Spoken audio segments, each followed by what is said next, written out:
मैं विज्ञान का विद्यार्थी होने के कारण जैसा था उस समय, एक विज्ञान और ज्योतिष मेरे समझ में नहीं आता था। क्या है आप कह रहे हैं कि ज्योतिष चीज और मैं विज्ञान का विद्यार्थी हूँ, तो लगता था विज्ञान का विद्यार्थी बहुत बड़ी चीज है। उस समय की फीलिंग थी।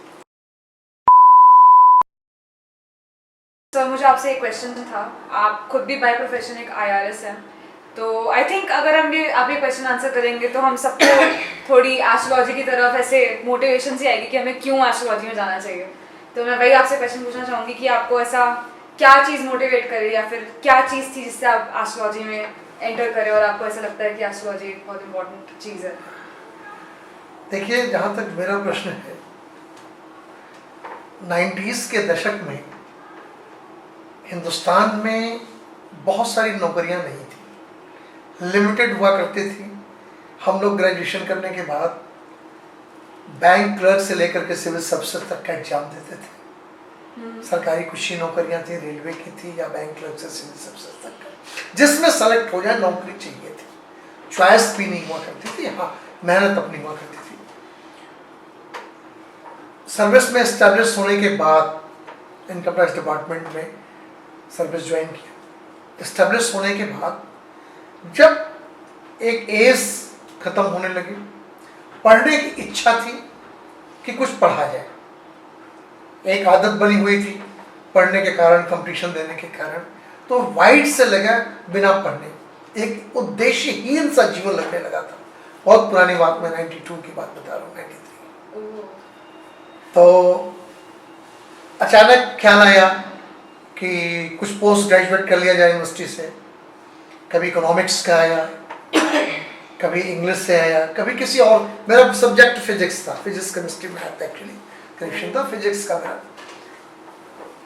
एक दिन हमारे चीफ कमिश्नर थे मिस्टर त्रिपाठी जी, काफ़ी सीनियर थे। मैं उनके पास गया, कुछ हिंदी में लिखे हुए थे, उसको मुझे दिया, बोले कि बेटा इसमें तुम जरा देख लो। तो कुछ करेक्शन मैंने, यंग था अपने हिसाब से मैंने कर दिया। बाद में लगा कि नहीं करना चाहिए था, जैसा गवर्नमेंट सर्विस में, नई नई सर्विस में थी, मुझे ऐसा नहीं लगा कि मैं कुछ गलत कर रहा हूँ। लेकिन उनको बहुत अच्छा लगा, और वो एक विद्वान व्यक्ति थे जो हमारे बोर्ड के मेंबर भी रहे रिटायरमेंट के पहले, और हिंदी के प्रति, संस्कृत के प्रति उनका बहुत रुझान था। उन्होंने ही हमको प्रेरणा दी कि तुम एस्ट्रोलॉजी और वास्तु के कुछ कोर्सेस कर। मैं विज्ञान का विद्यार्थी होने के कारण जैसा था उस समय, एक विज्ञान और ज्योतिष मेरे समझ में नहीं आता था। क्या है आप कह रहे हैं कि ज्योतिष चीज और मैं विज्ञान का विद्यार्थी हूँ, तो लगता था विज्ञान का विद्यार्थी बहुत बड़ी चीज है। उस समय की फीलिंग थी। उन्होंने कहा, चूंकि एक संस्कार में भी था, बड़े थे हमसे काफ़ी बड़े, उनकी बात को मैं टाल भी नहीं सकता था। फिर कानपुर में मैं पोस्टेड था, उन्होंने एक नाम भी बताया, श्री रमेश चिंतक जी का। आप उनके पास जाइए, वो आपको बताएंगे। रमेश चिंतक जी से मिला। उसके पहले ज्योतिषी के प्रति या ज्योतिष जो लोग जानते थे, मेरी धारणा बहुत अच्छी नहीं थी, क्योंकि उस समय के युग में लोग तोते से भी भविष्य बताना चालू कर दिए थे। लोग कहीं भी बैठ के, कचहरी के पास जाइए, एम्प्लॉयमेंट एक्सचेंज के पास जाइए, हम लोग एज ए यूथ बात कर रहे हैं उस समय की, हर आदमी हाथ देखता था या ज्योतिष देख करके कुछ ना कुछ बताता रहता था। तो मेरी बहुत अच्छी धारणा नहीं थी। किंतु श्री रमेश चिंतक जी से मिलने के बाद एक धारणा में चेंज आया, पहली मीटिंग में ही चेंज आया। फिर हमारे एक और सीनियर कोलीग हुआ करते थे, श्री अमलेंदुनाथ मिश्रा जी, उनसे डिस्कस किया कि ऐसा है कि हम लोग ज्योतिष के अध्ययन के लिए रमेश चिंतक जी के पास चल सकते हैं, क्योंकि एक साथ रहने में अच्छा लगता है। वो भी मैथ से MSc थे, बहुत ही विद्वान, बहुत ही इंटेलिजेंट ऑफिसर, मेरे सीनियर कोलीग थे।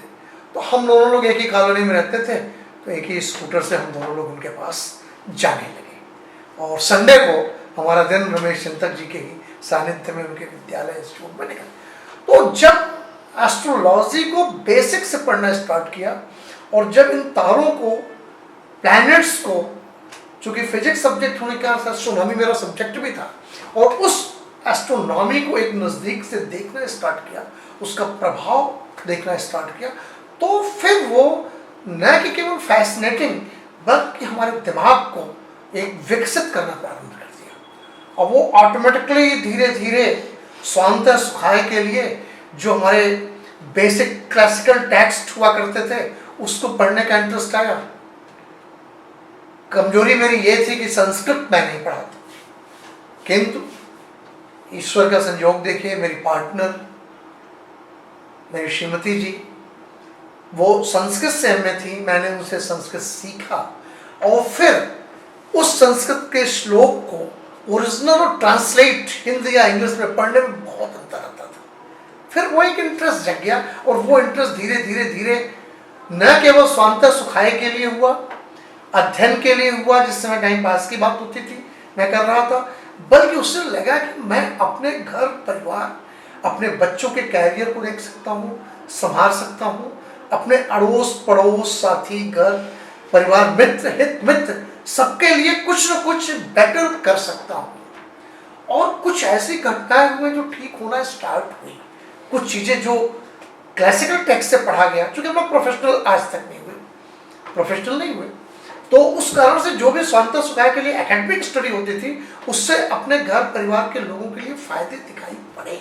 एस्ट्रोलॉजी का एक साइंटिफिक हमको अप्रोच पूरा दिखाई पड़ा, बल्कि बाद में तो एस्ट्रोलॉजी से साइंस या कला दोनों निकल के आ रही है, जो मेरा अब व्यू बनता है। पहले तो साइंस के माध्यम से देखते थे, अब लगता है कि साइंस ही एस्ट्रोलॉजी का प्रोडक्ट है। पूरी गणित, मेरा गणित बड़ा प्यारा सब्जेक्ट था, गणित पूरी एस्ट्रोलॉजी में समाहित है और गणित यही समाहित है, ज्योतिष से ही आई है। और जो हम लोग चार्ट का 12 भाव का 360 डिग्री के प्रेडिक्शन की बात करते हैं, ये पूरे सौरमंडल के ज़ोडिएक का अध्ययन होता है, जो कि हमेशा ही अड़ोस पड़ोस की बातों को छोड़ करके, हित मित्र की बातें छोड़ करके, डिपार्टमेंट में क्या हुआ, कैसे हुआ, किस फाइल में क्या हो रहा छोड़ करके, जब घर में हम लोग आते थे तो एक अंतरिक्ष में घुमा करते थे, तो वो एक अलग आनंद की अनुभूति देने के लगा और हमारे रास्ते को एक अलग दूसरी दिशा में ले गया। तब से इंटरेस्ट आया और मैं एस्ट्रोलॉजी में पढ़ने लगा। कैरियर अभी भी बना रहा हूँ, रिटायरमेंट के बाद भी, मैं रिटायर हो चुका हूँ, लेकिन रिटायरमेंट के बाद भी मुझे इसके पढ़ने में समय की कमी लगती है, भाई समय और चाहिए पढ़ने के लिए, इतना आनंद इसमें आता है और सभी लोगों के साथ अच्छा से। This is very very motivating है, तो सुन के बहुत ही अच्छा लगा कि ऐसे आपने कैसे शिफ्ट किया एस्ट्रोलॉजी में, और ये काफ़ी अच्छा था। तो आपने जैसे आप बात कर रहे थे तो आपने बोला था कि करियर में हेल्प करता है सेलेक्ट करने में, राइट, एस्ट्रोलॉजी, कि हम किस चीज़ दिशा में जाना चाहिए। तो मेरा आपसे एक जनरल क्वेश्चन था कि अगर हमें लिखा ही है हमारे भाग्य में, कह लीजिए, कि हमें ये करियर करना चाहिए या फिर ये करियर होगा, ये हम करेंगे, तो हमें दिखाने की जरूरत है, वो अपने आप ही आ जाएगा ना जब वो लिखा है भाग्य में।